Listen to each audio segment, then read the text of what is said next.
Hi, welcome to Somashekar Reddy GK classes. ఈరోజు మనం attorney general గురించి మాట్లాడుకుందాం. అటార్నీ జనరల్ భారత రాజ్యాంగంలో పొందుపరచబడ్డ ఒక రాజ్యాంగబద్ధమైన పదవే అటార్నీ జనరల్.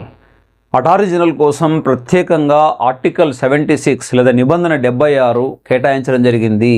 ఈయన భారతదేశ ప్రథమ న్యాయాధికారిగా పిలుస్తారు. ఈయనని భారత ప్రభుత్వానికి లేదా భారతదేశానికి ప్రథమ న్యాయాధికారి, భారత ప్రభుత్వానికి న్యాయ సలహాదారుడుగా వ్యవహరిస్తారు. భారత అటార్నీ జనరల్ రాష్ట్రపతిచే నియమించబడతారు. ఒక సుప్రీంకోర్టు న్యాయమూర్తిగా నియమించబడాలంటే ఎలాంటి అర్హతలు కలిగి ఉండాలనో అలాంటి అర్హతలు కలిగి ఉండాలి. ఒక వయసు విషయంలో మినహాయింపు ఉంటుంది. రాష్ట్రపతిచే నియమించబడిన తర్వాత రాష్ట్రపతిచే ప్రమాణ స్వీకారం చేయబడతారు.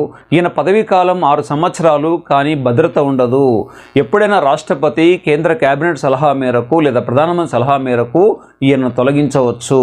కాబట్టి పదవీ కాలానికి భద్రత ఉండదు. ఈయనకు పార్లమెంటుకు హాజరై పార్లమెంట్లో మాట్లాడగల అధికారం ఉంటుంది, కానీ ఓటు హక్కు మాత్రం ఉండదు. ఈయన దేశంలోని ఏ న్యాయస్థానానికైనా, అది సుప్రీంకోర్టు కానీ హైకోర్టు కానీ, ఏ న్యాయస్థానానికి వెళ్ళి ప్రభుత్వం తరపున వాదించే అధికారం కలిగి ఉన్న వ్యక్తి అటార్నీ జనరల్. ప్రస్తుతం ఎవరున్నారు ఈ పదవిలో అంటే వెంకటరమణి ఉన్నారు. తమిళనాడుకు చెందినటువంటి వెంకటరమణి ప్రస్తుతం అటార్నీ జనరల్గా కొనసాగుతున్నారు. ఈ పదవిని చేపట్టిన మొట్టమొదటి వ్యక్తి ఎవరు రాజ్య అమల్లోకి వచ్చిన తర్వాత అంటే సెతల్వాద్.